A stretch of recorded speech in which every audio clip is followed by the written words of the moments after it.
My name is Paulina. Welcome, you guys, to Crosstalk. If you haven't already finished classes for the week, you are so close to spring break, and I know you guys are probably as excited as I am because it's time. A week off, it's good for anybody and everybody. So, again, my name is Paulina. If we haven't met, I'm on staff here at Crosstalk and Cypress Creek Church, and I'm from Austin, Texas. My family's from Mexico City, but I came to San Marcos to go to school at Texas State. Temporarily forgot how to do it like this, right? I almost did my high school one. That's the truth. But I came to Texas State. I am proud to be a Bobcat, and I'm middle school and high school math certified, never got into the classroom, started working for the church right away. And so I've been living in San Marcos ever since. And honestly, it's been awesome. And if you don't know me, something really important to know about me, if you do know me, you know this is true. This is like a significant pillar of who I am.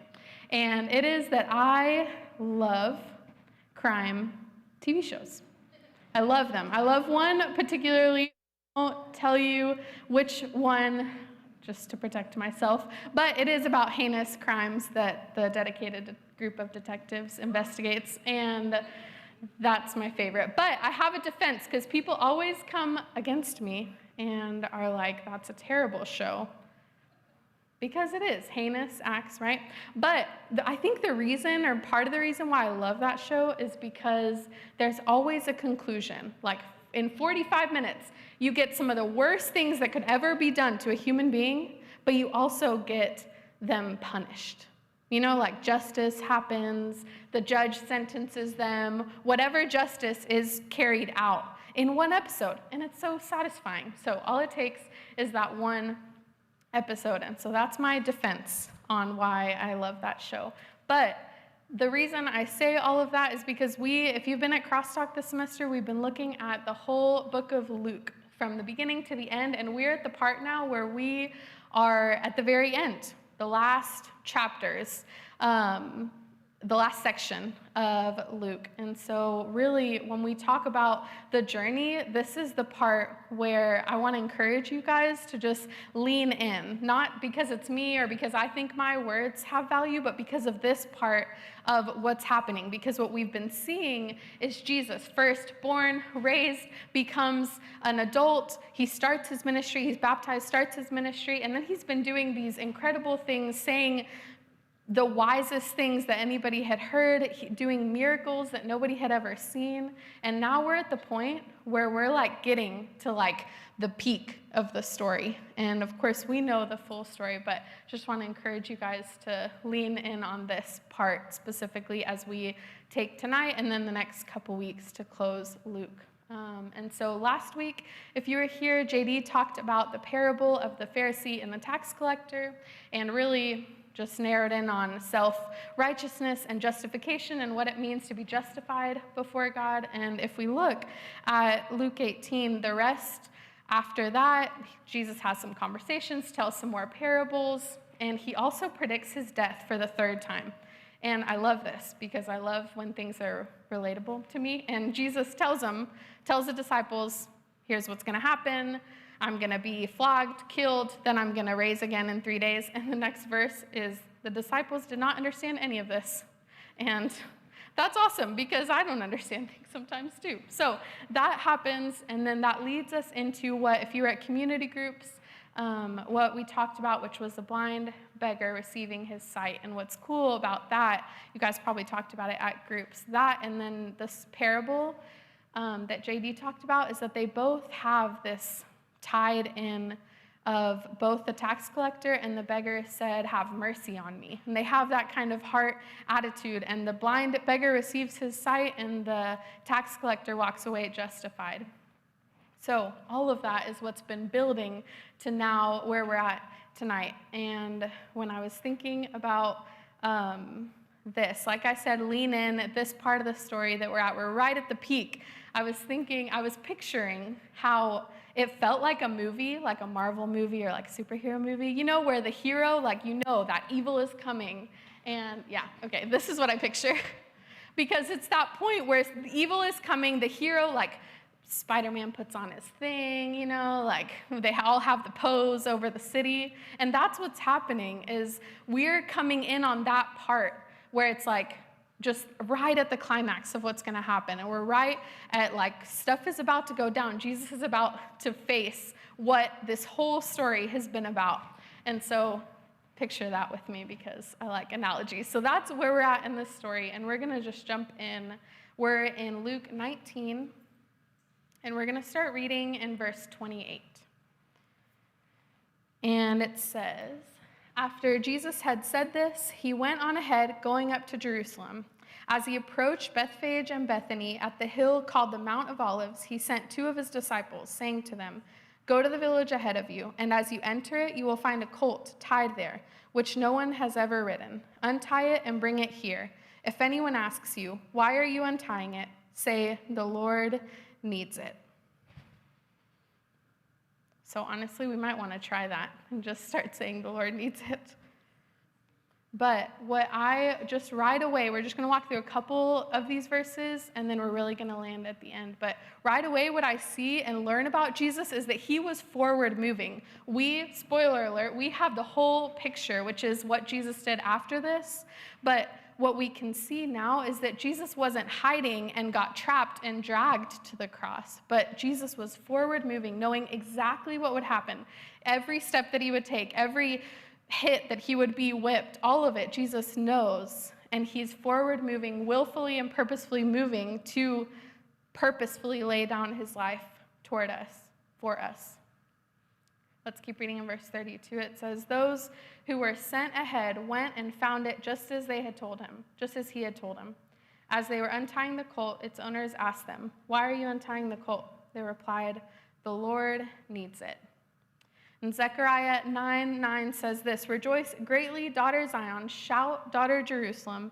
See, your king comes to you, righteous and victorious, lowly and riding on a donkey, on a colt, the foal of a donkey. And this was such a cool, I just can't not mention that what Jesus is doing, this act, this is to fulfill a prophecy that had been declared way before this is actually happening. And Jesus is already in this act in both sending disciples and having the donkey ready to be brought back, and the only response needed is the Lord needs it. What it teaches us is that Christ has dominion over all. I mean, if this is not teaching us that Jesus is fully God, then that's the point, is for us to know that God works all things and ordains them in this way and fulfills his prophecy. Let's read in verse 35. It says, they brought it to Jesus threw their cloaks, they brought the donkey to Jesus, threw their cloaks on the colt and put Jesus on it. As he went along, people spread their cloaks on the road. And you're probably, well, if you're like me, you're like, what? Why? But what that means, the taking off their coats and putting it down, was an expression of gratitude. And so all of it starts with the disciples, and they gratefully and joyfully take off their coats and they put them on the donkey, and then they put Jesus on it. And as they start going, I mean, I can't even imagine this scene, but as they start going, everybody starts doing the same and laying it in front, and then the donkey with Jesus is riding in, getting ready to go into Jerusalem. We're going to read one more section, and then we're going to pause. This is verse 37 and 38, and it says, when he came near the place where the road goes down the Mount of Olives, the whole crowd of disciples began joyfully to praise God in loud voices for all the miracles they had seen. Blessed is the King who comes in the name of the Lord. Peace in heaven and glory in the highest. So all of this is happening. Everybody's putting down their cloaks, and the donkey's walking on it with Jesus, and then they all start joyfully praising God. Blessed is the King who comes in the name of the Lord, peace in heaven and glory in the highest. And when we think about the rest of Jesus' ministry, when y'all think about everything we've talked about, the trend is usually that Jesus does something incredible and then he retreats. He feeds the 5,000 and then he retreats across the lake. Or he does an incredible healing and he tells the people not to tell anybody. So this is a really rare instance that we're in where Jesus is letting all of this celebration and kind of fame go on him. And what could have been Jesus' ministry is him healing someone and then staying in that town, kind of soaking it all up, all the fame, and probably being fed grapes, that kind of scene. But Jesus retreated and fled from those places and didn't let that celebration build up. And so this is super unique that this is happening. And this is called the Triumphal Entry. And so it becomes this crazy scene. And still they're coming on the hill called the Mount of Olives that overlooks Jerusalem. And so where we're going to talk about is that kind of that building, the Triumphal Entry, is the peak. I'm not a writing literature major, but some people are. So whatever that, like the, growing part up to the peak of the story, that's where we're at with this Triumphal Entry. And what's cool about this is it's not that Jesus finally said, like, okay, I deserve my fame now, which he does, but he didn't. What I believe is the reason that Jesus let so many people see this is because he knew where he was headed. And so the more people that saw his triumphal entry into Jerusalem, the more people that would see and know about his crucifixion, his death, his resurrection. So all of this fame he knows is just pointing to one thing, which is to be even more inclusive, to bring even more people in to believe, to see, and to have experienced his life and sacrifice. So when I was reading this for the first time a couple weeks ago, I was just listening to the audio, and I prayed and asked God to show me, I just prayed, Jesus, would you show me as you see? Which I always want to pray that, because I do want to see. I'm tired of seeing the way that these worldly eyes see. I want to see the way that Jesus sees. And so where we're really just going to land tonight with the end of this is in 3 parts. We're going to look at the scene as this triumphal entry as it looked to the people, including the disciples. And we're going to look at 2 more. But for the people, when you think about at this point, people knew who he was. They had seen him do amazing miracles. They had heard about him. And so all this fame has built up. And yet, right now, the public voice is crying, let me find it, "Blessed is the King who comes in the name of the Lord, peace in heaven and glory in the highest." And yet, less than a week from right now, when this is happening, the public voice would be crying out, "Crucify him, crucify him." And so the scene as it looks to the people and the disciples reminds us what we've talked about from the beginning with Luke, which is that the Jewish people expected the Messiah to be totally different than who Jesus was. Definitely not to be so humble and lowly, but they expected him to come take away all their oppressors, all their troubles, and to just come slam his kingdom down. And what we see is Jesus humbly riding in on a donkey. And honestly, it just reminds me of how I am similar and how I expect and want Jesus to do things and be things that is not who he is. And my response when Jesus is not what I expected or doesn't do what I expected says a lot. Even the way they say, "Blessed is the King who comes," they saw him as king, and they saw him as king in you're going to take our troubles. You're going to come take power by force. And really, Jesus was headed to die, to actually lay down his life.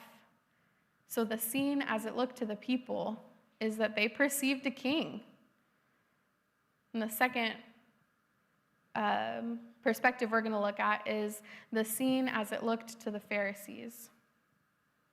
Verses 39 and 40, it says, "Some of the Pharisees in the crowd said to Jesus, 'Teacher, rebuke your disciples.' 'I tell you,' he replied, 'if they keep quiet, the stones will cry out.'" So whereas the people are perceiving a king, the Pharisees in some ways perceive the opposite. They perceive a teacher. So at this point, to not at least say that Jesus was a good teacher was ridiculous because they had seen him do incredible things. They had seen and heard him say incredible, wise things.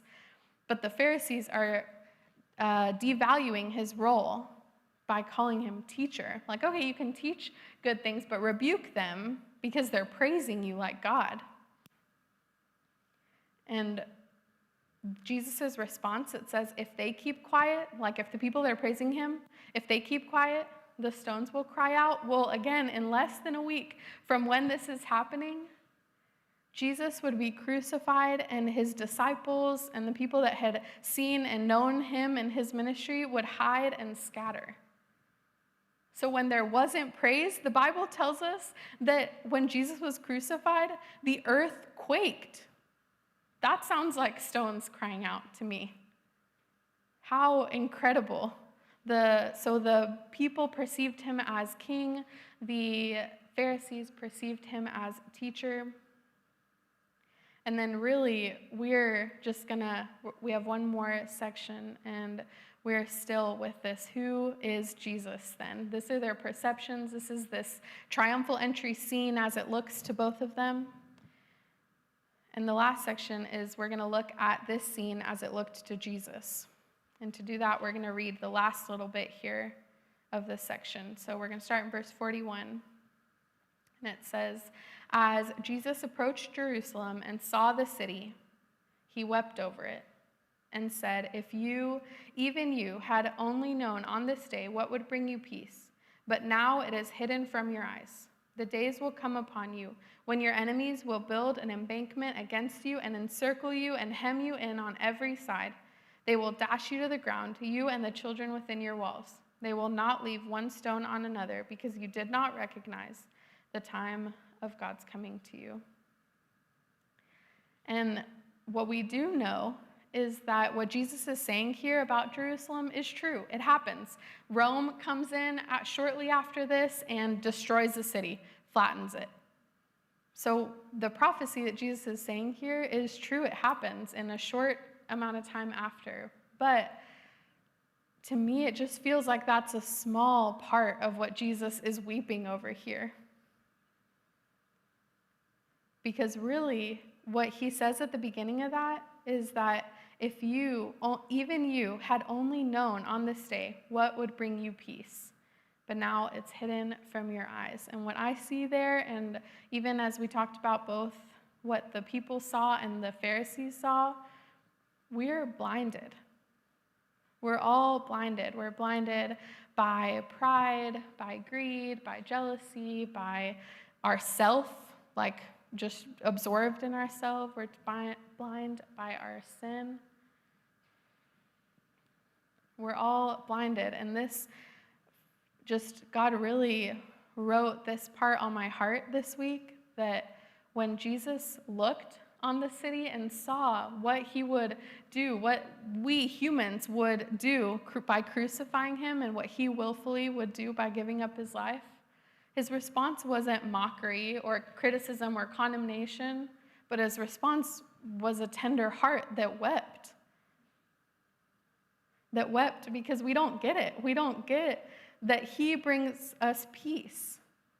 On this day, what would bring you peace? And then at the end where it says, you didn't recognize the time of God's coming to you. And that feels really convicting to me. I don't want to miss what brings peace. The world is just starving for peace. We're not finding it. We might find a little bit, but we're not finding true peace. And I, for one, don't want to miss it. I don't want to miss the peace that Jesus offers. And I don't want to miss I don't want to not recognize God's coming to us. When I thought about this with my story, I saw so many things, honestly, because how many times have I just been blinded by a million things? When God told me to guard my heart in the world, I was blinded by codependency and people-pleasing and attention and acceptance and approval. When God told me to forgive those who hurt me, I was totally blinded by bitterness and hate. When God told me to flee from the things of this world, to not get wrapped up and conform to the world. I was totally blinded by instant gratification and just, no, I want this now, my way, in my time. And when God has told me to trust him wholeheartedly, I have been blinded, especially on this one, over and over again by my walls and my desire to be totally self-sufficient and not need anybody or anything. And when God tells me to find comfort in him, a lot of times I'm totally blinded by my pain and my own earthly sight of things. And I don't want to miss it, and I don't want us to miss it. I want us to feel this message.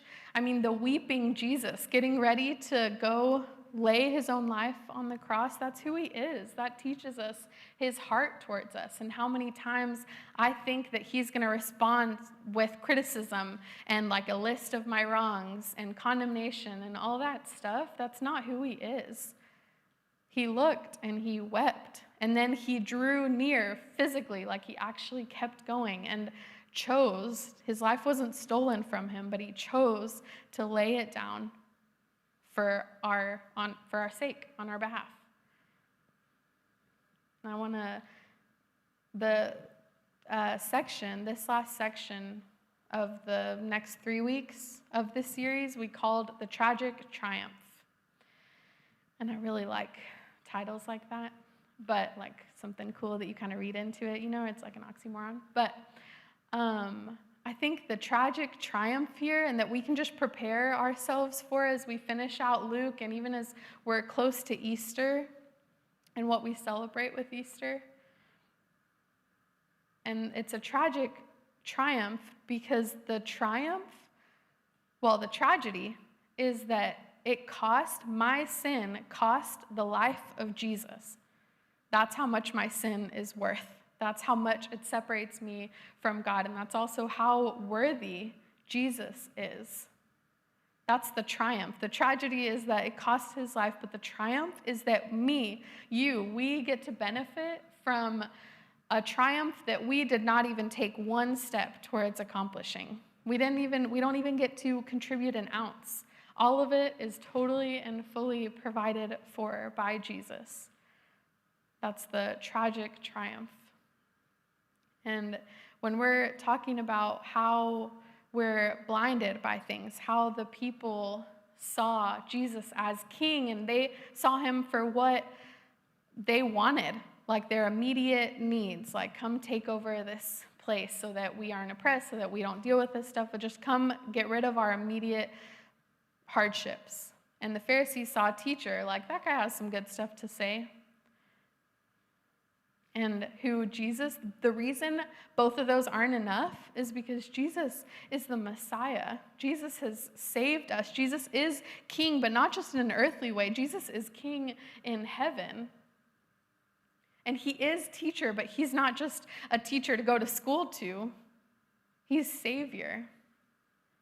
And when the people saw king riding in and the Pharisees saw teacher riding in, what really was happening, because we know the full story, is that Jesus was really riding in as the lamb for slaughter to pay the price of his blood over us, for us, in my place, in your place. And I don't want to miss it. I really feel like that's my phrase for today, and that's the conviction in my heart today, is that I don't want to miss it.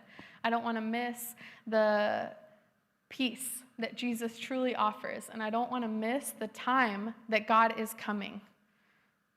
He has come. If you're all of us in here and watching and involved here, no matter what point we're at in our walk, what I do know is that God is allowing us to see. And I'm so grateful, because the other option would be to just let us have the world and let us go about our way and just be totally content living the way of the world. But whether you're somebody that's just checking out who Jesus is for the first time, or if you've already seen him move mountains in your life, Either way, God is allowing us to see, and I want to hold on to that, and I want us to hold on to that as a community, that we wouldn't be blinded by all the other stuff. And all we have to do is just ask God to help us to remove that stuff, to see as Jesus sees. And it's going to cost us, but it's going to be worth every little and big thing that it costs. It's going to be worth it. So we can receive his tragic triumph that we celebrate for this next month with Easter.